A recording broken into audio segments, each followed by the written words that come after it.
ভাই প্রভু যীশু খ্রিস্টের পবিত্র নামের আজকে পুনরুত্থানের শুভকামনা আপনাকে দিচ্ছি। Happy Easter. ক্রুশ যে খালি হয়েছিল, কবর যে খালি হয়েছিল, বস্ত্রগুলো যে খালি পড়েছিল, প্রিয় যীশু খ্রিস্ট যখন মৃত্যুকে জয় করে উপরে উঠেছে তখনই তিনটে জিনিস খালি হয়ে গেছে। প্রথম কি আছে তা বলুন? খালি হয়ে আছে ক্রুশ। দ্বিতীয়, খালি হয়ে আছে কবর। আর তৃতীয়, খালি হয়ে আছে বস্ত্র। একজন রাজার কাছে মন্ত্রী থাকতেন। মন্ত্রী আত্মিক ছিলেন। ওই মন্ত্রী যে আত্মিক ছিলেন, রাজার কাছে অনেকবার ঈশ্বরের বিষয় বলার জন্য অনেক চেষ্টা করেছেন। এইভাবে অনেকবার যখন রাজার কাছে এইভাবে বলাতে রাজা অনেক রেগে গেছে। রেগে যাওয়ার পরে মন্ত্রীকে বললেন, মন্ত্রী, বারবার তুমি ঈশ্বরের বিষয় বলার জন্য চেষ্টা করো না। আমি তোমাকে একটা প্রশ্ন করব, তার উত্তর দাও। রাজা, কি আছে বলুন? তুমি ঈশ্বর ঈশ্বর বলে থাকো, তাই না? তুমি কখনো ঈশ্বরকে দেখেছ? না রাজা, দেখিনি। তুমি সব সময় স্বর্গের কথা বলে থাকো, নরক বলো মৃত্যুর পরে। কে বলতে পারে, কে তা জানতে পারে? তুমি জানো কি মৃত্যুর পরে আমার দাদু কোথায় গেছে, আমার পিতা কোথায় গেছে? ওনারা তা জানে না। তুমি জানো কি তোমার দাদু, তোমার পিতা কোথায় গেছে? আমি কি করে জানব? মৃত্যুর পরে এরা কোথায় যাচ্ছে তা তুমি জানো না। আর তুমি প্রতি কথায় ঈশ্বরের বিষয়ে বলে থাকো। ওই ঈশ্বরকে তুমি কখনো দেখোনি? ও কখনো তোমার সঙ্গে কথা বলেছে কি? আমার সঙ্গে তো সোজা কখনো কথা বলেননি। ওই ঈশ্বরের সঙ্গে কখনো কথা বলনি, কখনো দেখোনি। তোমার ঘরে কখনো এসছে কি? ডাইরেক্ট কখনো আমাদের ঘরে আসেনি, তোমার ঘরেতে আসেনি। এমন ঈশ্বরের ওপরে তুমি যেভাবে বিশ্বাস করছো, তুই সরল সাদাসিধে মনে হচ্ছে। কে আছে ও? এক সৈনিক এসছে। ওই কর্নারে রেখে লাঠি এখানে নিয়ে আসো। আমার হাতের লাঠি নিয়ে নাও। আর এই লাঠি মন্ত্রীকে দিয়েছেন। মন্ত্রী, সবসময় ঈশ্বর ঈশ্বর বলে থাকো, স্বর্গ নরক বলে থাকেন। ওই ঈশ্বরের ব্যাপারে সঠিকভাবে তুমি জানো না। কখনো তুমি তাকে দেখোনি, ও তোমার সঙ্গে কথা বলিনি, তোমার ঘরেতে আসেনি। এমন ঈশ্বরের উপরে তুমি বিশ্বাস করছো, তোমাকে দেখে মূর্খ মনে হচ্ছে। দেখো, তোমাকে লাঠি দিয়েছি। কখনো তোমার মতো মূর্খ, তোমার মতো সরল সাদাসিধে কখনো দেখো তাহাকে এই লাঠি তাকে দেবে, এই বলে হাতে দিয়েছে। এই লাঠি সবসময় তোমার হাতে রাখবে। যদি কেউ তোমাকে জিজ্ঞেস করে, মন্ত্রী কেন তোমার হাতে এই লাঠি আছে, তো ওরা যেন জানতে পারে তুমি কত মূর্খ আছো। এই তোমার সাজা। ভাই, বছর প্রায় শেষ হয়ে গেছে। একদিন ওই রাজার অসুস্থ হয়েছে। ও মৃত্যুর পথে, মৃত্যুর জন্য সংঘর্ষ করছে। মন্ত্রীকে ডেকেছেন। মন্ত্রী এসছে। শোনো মন্ত্রী, জানে আমার এই মৃত্যুর জন্য আমি অনেক ভয় পাচ্ছি। এভাবে বললেন। আমি চলে যাচ্ছি, মন্ত্রী বললেন। তখন মন্ত্রী কিছু প্রশ্ন করেছেন। ওই প্রশ্ন কি আছে জানো? রাজা, আপনি চলে যাচ্ছেন বলছেন, কোথায় যাচ্ছেন রাজা? জানি না। সাধারণভাবে আপনি কোথাও যান, আপনার সাথে সেনাপতি আর সৈনিকদের সঙ্গে নিয়ে যেতেন, তাই না? আপনি এত মহান রাজা আছে, আপনার সাথে সেনাপতি আর সেনাদেরকে নিয়ে যাচ্ছেন কি? না মন্ত্রী, এমন মহান রাজা হয়ে আপনি একা যাবেন কেন?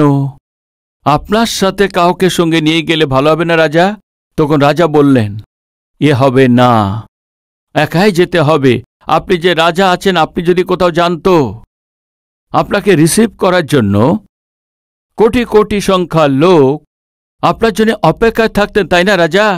এখন আপনি যে যাচ্ছেন, এখন আপনাকে রিসিভ করার জন্য, স্বাগতম করার জন্য কারা কারা আসছে রাজা? তখন রাজা বললেন, আমি জানি না মন্ত্রী, হতে পারে কেউ হয়তো আসবে না। রাজা, আপনি কি বলছেন?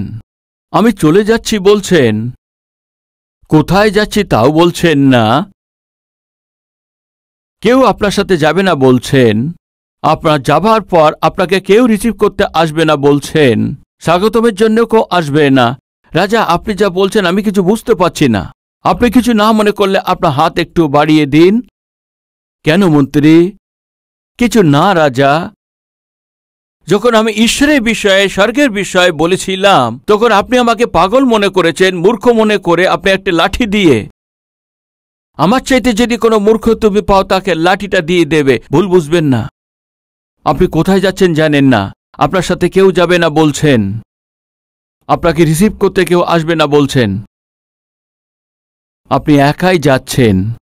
কোথায় যাচ্ছেন না জানতে পেরে আপনাকে একা দেখলেই সত্যি আমি খুব দুঃখিত হয়েছি রাজা। আপনি কিছু মনে না করলে আমার চাইতে মূর্খকে দেখলেই লাঠি দিয়ে দিতে আপনি বললেন না, এই জন্যই লাঠি আপনাকে দিতে চায় রাজা, এই বলে সে হাতে দিয়ে দিয়েছে। প্রিয় ভাই ও বোন, দয়া করে ধ্যান দিন। ওই দিন বাস্তবে যাকে মেরে ফেলা উচিত ছিল ওই যীশু খ্রিস্ট ছিলেন না। বায়ে একজন ডাকাত, ডাইনে আরেকজন ডাকাত, মধ্যখানে যীশু খ্রিস্টকে ক্রুশের মধ্যে আমরা দেখতে পেয়েছি, তাই না? বাস্তবে ওই দিন ওই ক্রুশে দেওয়া যীশু ছিল না, তবে কে ছিল? বারাব্বাস, ভয়ানক যে এক নামে একজন ডাকাত। যখন ও জেলখানাতে ছিল ওই দিন ওকে ক্রুশে টানানো হবে, ও জানতে পারে। বারাব্বাস যে জেলখানাতে ছিল ও কাঁপছিল, অনেক ভীত হয়েছিল। আমার দিন শেষ হয়ে গেছে, পাপের প্রতিফল পাচ্ছি। কেউ জানতে পারবে না মনে করেছিল, কেউ জানতে পারবে না আমার পাপের বিষয়, কেউ ধরতে পারবে না ভেবেছিল, কারো হাতে ধরা পড়বে না ভেবেছিল, কিন্তু ধরা পড়েছে। ভাই, আমাদের মধ্যে এমন লোক নেই কি? কেউ আমাকে ধরতে পারবে না, কেউ ধরতে পারবে না। আমি অনেক চালাক চোর আছি, অনেক চতুর ঠকবাজ আছি, লোকদের কথাতে কাজেতে ঠকিয়ে থাকি। কেউ আমাকে ধরতে পারবে না, এমনই কেউ আমাদের মধ্যে ভাবছেন কি? দয়া করে ধ্যান দিন, সোমবারে যেন ধরা না পড়েন, মঙ্গলবারে যেন ধরা না পড়েন।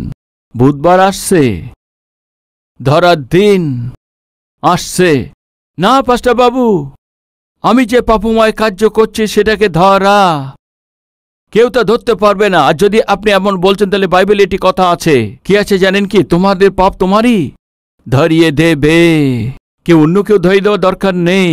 পাপের একটা স্বভাব আছে, কি আছে জানেন কি? ধরিয়ে দেওয়ার স্বভাব, বন্দি করে রাখার যে স্বভাব পাপের আছে। এই জন্য ভাই বোন, এভাবে মনে করবেন না আমি একদম ধরা পড়ব না, ভাববেন না। কোনো না কোনো দিন আপনার পাপ আপনাকে ধরিয়ে দেবেন, এই সত্যকে ভুলবেন না। কেউ আমাকে ধরতে পারবে না, কারো হাতে ধরা পড়বে না এমন ভেবেছিলেন। ওই বারাব্বাস ধরা পড়েছে, শেষে মৃত্যুদণ্ড শোনানো হয়েছে। ওই শুক্রবারে বারাব্বাসকে মরে যেতে হতো, মেরে ফেলা হতো, ক্রুশে তাকে দেওয়া হতো। ভাই, একবার ভেবে দেখুন, কিছু ঘন্টা পর তাকে ক্রুশে চড়িয়ে দেবেন জানার পর বারাব্বাসের মানসিক পরিস্থিতি কেমন ছিল, কত খাদ্যে হয়েছে সেই সম্পূর্ণ রাতে, কত ভীত হয়েছে সে রাতে। স্ত্রীর কথা মনে পড়ে, সন্তানদের কথা মনে পড়ে। ওই পাপ যদি আমি না করতাম, ওই লোকদের যদি আমি না মারতাম তো কত ভালো হতো। ও নিজেকে মনের মধ্যে ব্যাকুলতা হচ্ছে, এইভাবে কাঁদতে থেকে ভিতরে ভিতরে ভয় পাচ্ছে এবং ব্যাকুলতার মধ্যে হয়ে বারাব্বাস জেলে পড়েছিল। ওই একই সময় বারাব্বাসের কাছে সৈনিক এসছে, বুঝতে পেরেছে বারাব্বাকে। যখন সৈনিক আসছে, নিশ্চয়ই এই লোকরা আমাকে ক্রুশে দেওয়ার জন্যে আসছে। এই লোকরা যখন যত কাছে আসছে, বারাব্বাস বারে জোরে জোরে কাঁদছে, দুঃখিত হয়েছেন, দয়া করে আমাকে ক্রুশে দেবেন না, দয়া করে আমাকে মেরে ফেলবেন না, আমি বেঁচে থাকতে চাই, এই দুনিয়াতে বেঁচে থাকতে চাই, একজন ভালো ব্যক্তি হিসেবে আমার স্ত্রী সন্তানকে দেখভাল করতে চাই, দয়া করে আমাকে একটাবার সুযোগ দিন, আমাকে ক্রুশে দেবেন না। এইভাবে চিৎকার করেছে, তাদের কাছে অনুরোধ করেছেন।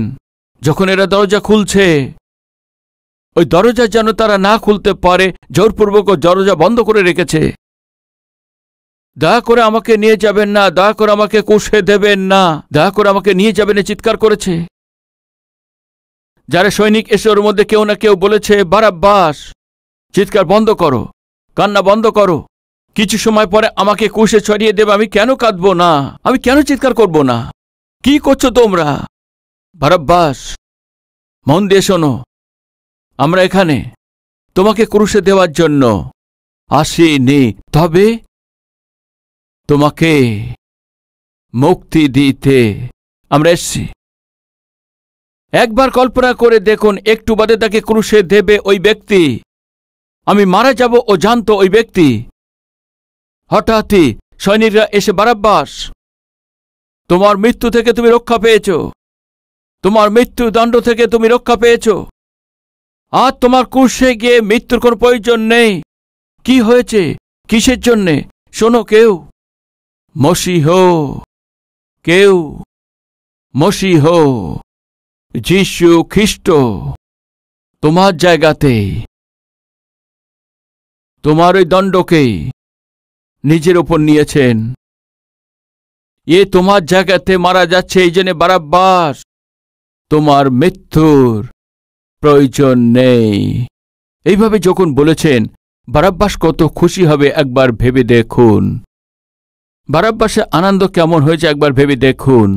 প্রিয় ভাই ও বোন, একটি কথা বলুন, এখানে যে বসে আছেন প্রত্যেককেই বারাব্বাস আছেন। কেন জানেন? আমাদের পাপের জন্যই আমরা যে দণ্ড পেতাম ও মৃত্যু আছে, এর পরে যেখানে আমাদেরকে দেওয়া হতো ও নরক আছে। কিন্তু যিনি আপনার আমাকে ভালোবেসেন, ওই যীশু, আপনার সমস্ত দণ্ড তার নিজের উপর নিয়ে নেওয়ার জন্য, যেখানে আপনার দণ্ড পাওয়ার দরকার ছিল, যেখানে আপনার মরার দরকার ছিল, এমন জায়গাতে প্রভু নিজেই মারা গিয়ে আপনার দণ্ডের সাজাকে পূর্ণ করেছেন। আপনার আমাকে ক্ষমা প্রদান করেছেন। এ খুশির সময় আছে না কাদার সময়? আমি জিজ্ঞেস করছি প্রিয় ভাই ও বোন, ওই বারাব্বাসের মুক্তি হবার পরে সে কত আনন্দিত হওয়ার দরকার ছিল। একবার ভেবে দেখুন, আমি কি পেয়েছি? বারাব্বাস কিছুক্ষণে সে মৃত্যু থেকে সে রক্ষা পেয়েছে, কিন্তু আপনি আমি অনন্তকালীন নরকের দণ্ড থেকে রক্ষা পেয়েছি, যেখানে আগুন নেবে না, পোকা মরে না, এমন ভয়ানক আগুনে পূর্ণ আছে ভয়ানক সেই নরক থেকে আমাদের যিশু আমাদেরকে বাঁচিয়ে দিয়েছেন। হালেলুয়া! কত খুশি হতে হবে। কিন্তু বারাব্বাস 3 ঘন্টার পরে ক্যালভারি পাহাড়ের উপরে গিয়ে ও যিশু খ্রিস্টকে দেখার আশা করে, তো ওখানে বারাব্বাসকে কি দেখবে তা বলুন? ক্রুশে আটকানো আছে যিশু না খালি ক্রুশ? বলুন, ওখানে খালি ক্রুশ দেখা যেত। ওই খালি ক্রুশ কি প্রকাশ করেন জানেন কি? তুমি ক্ষমা পেয়ে গেছ, তোমাদের জন্য করা হয়েছে। হত্যা এবং অপরাধ তোমরা যে দণ্ড পেতে তার থেকে ক্ষমা করা হয়েছে। ভাই, কখনো আপনি কোনোদিন ক্রুশ দেখতে পেলে আপনি খুশির সঙ্গে প্রভুর স্তুতি করবেন। কেন জানেন? ওই খালি ক্রুশ আপনার আমাকে কি বলে জানেন কি? আপনার আমাকে যে নরকের দণ্ড পাওয়া দরকার ছিল, ওখান থেকে আমরা বাঁচিয়েছেন। কারণ কি আছে? আমাদের ক্ষমা করেছেন। এই জন্য হাডসন টেলার্স, প্রভুর নামের দাস, নিজের ভাইয়ের সঙ্গে মিলে প্রভুর ভবনেতে আরাধনা করার জন্য যেতেন। তারপরে কিছুদিনের মধ্যে ও আর তার ভাই পরিত্রাণ পায়, যীশু খ্রিস্টকে পরিত্রাতা হিসেবে গ্রহণ করেছেন। খুশির বিষয় আছে। এইভাবে মুক্তি পাবার পর হাডসন টেলার বললেন, আমি ঈশ্বরের সেবা করার নির্ণয় নিয়েছেন। আর হাডসন টেলারের ভাই বললেন, হাডসন, তুমি প্রভু সেবা করবে বলছো, তুমি কোনো পিছিয়ে জায়গার লোকদের কাছে গিয়ে, কোনো গ্রামেতে গিয়ে, ট্রাইবাল লোকদের কাছে গিয়ে সুসমাচার প্রচার করবে বলছো। কিন্তু দেখো আমি কি করতে চলেছি। আমি পলিটিক্সে জয়েন করতে চাই। আমি রাজনীতিতে যাব, হাজারো লক্ষ লোককে প্রভাবিত করব। দেখো কি হয়, কে প্রসিদ্ধ হয় দেখতে হবে, কে মহান হয় দেখব। এভাবেও প্রশ্ন করেছিল। ভাই, আমি জিজ্ঞেস করছি, হতে পারে আপনার কাজেতে হতে পারে, আপনার পড়াশোনাতে হতে পারে, আপনার কার্যক্ষেত্রে হতে পারে, আপনার ব্যবসাতে হতে পারে, আপনি যতই সে উত্তম স্থানে পৌঁছাতে পারেন। আর দ্বিতীয়, এই সবচেয়ে এর চাইতে উত্তম আছে প্রভুকে সেবা করা। এই ভেবে আপনি প্রভুর কাজ করতে পারেন। আমি জিজ্ঞেস করছি, ব্যবসাতে, চাকরিতে, কাজেতে উত্তম স্থানে পৌঁছানো মহান আছে? সারা জগৎকে সৃষ্টি করেছেন সেই ঈশ্বরের পক্ষ থেকে, ঈশ্বরের পক্ষে সেবা কাজে আপনি যুক্ত হয়ে ঈশ্বরের সেবা কাজে মহান আছেন। বলুন কোনটা মহান আছে? প্রথম মহান আছে না দ্বিতীয় মহান আছে? হাসল টেলার যেটা মনোনীত করেছে সেটা মহান আছে, না যার ভাই মনোনীত করেছে এটা মহান আছে? বলুন।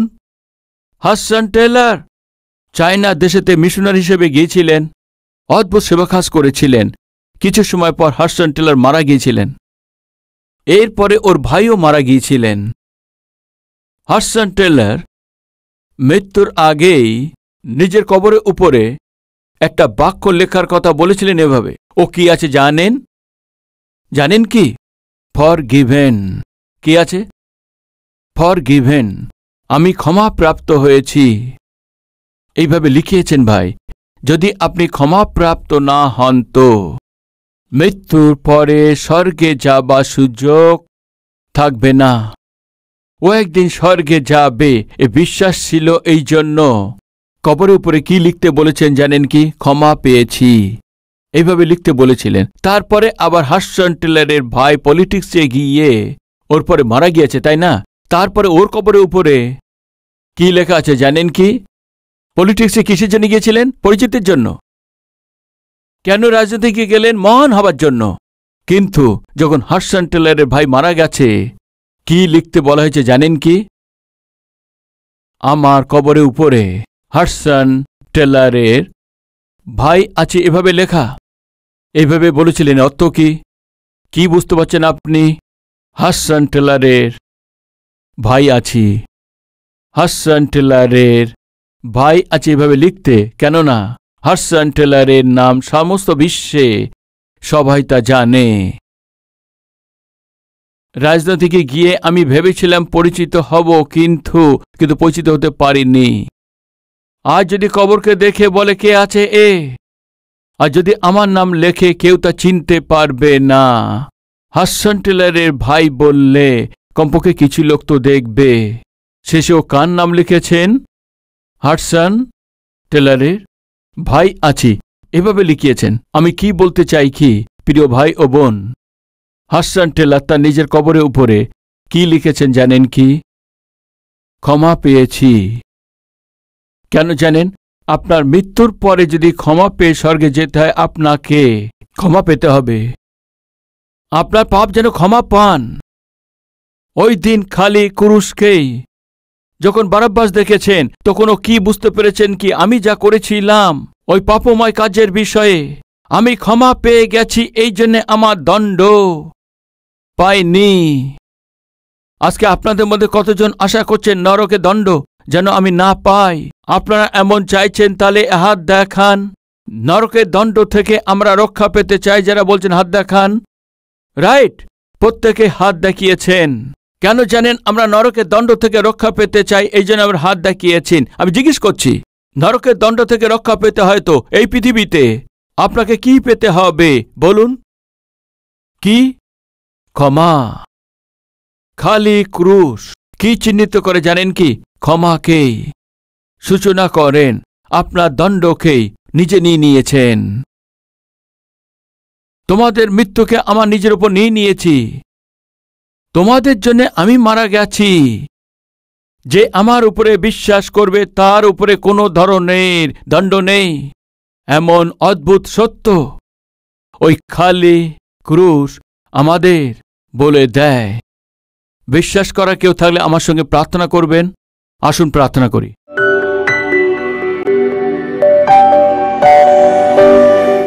প্রভু যীশু, আপনি আমার পরিত্রাতা আছেন। যীশু, আপনি আমার পরিত্রাতা আছেন। আপনি আমাকে ক্ষমা করেছেন। আপনি আমার জন্যে মারা গেছেন। আপনি আমার জন্যে মৃত্যু থেকে জয় করেছেন। প্রভু, আপনি আমার জন্য স্বর্গে গেছেন। প্রভু, আপনি আমার জন্য স্বর্গেতে জায়গা প্রস্তুত করছেন। প্রভু, আপনি আমার জন্যে আবার আসছেন। আমাকে আপনার রাজ্যতে নিয়ে যেতে চলেছেন। ওখানে মৃত্যু নেই, ওখানে চোখের জল নেই, ওখানে কান্না নেই, ওখানে দুঃখ নেই, ওখানে ক্ষুধা থাকে না, অসুখ থাকে না, অর্থনৈতিক সংকট থাকে না, ওখানে সংকট থাকবে না। এমন অদ্ভুত আপনার রাজ্যতে আমাদেরকে বংশধর হিসাবে গ্রহণ করার জন্য আপনাকে ধন্যবাদ, স্তুতি, মহিমা দিচ্ছি। প্রভু, আমাদের এই আশা, এই বিশ্বাস আমাদের লজ্জিত হতে দেবেন না। প্রভু 2000 বছর আগে মৃত্যুকে জয়লাভ করে পুনরুত্থিত হয়ে আমার জন্য জীবিত হয়েছেন। যিশু, আমার জীবনকে আপনার কাছে সমর্পণ করছি। আজ থেকে শুরু করে আপনার সন্তান রূপে এই জগতে আপনার সাক্ষী হয়ে চলব প্রতিজ্ঞা করছি যিশু খ্রিস্টের নামেতে চাইছি পিতা, আমেন।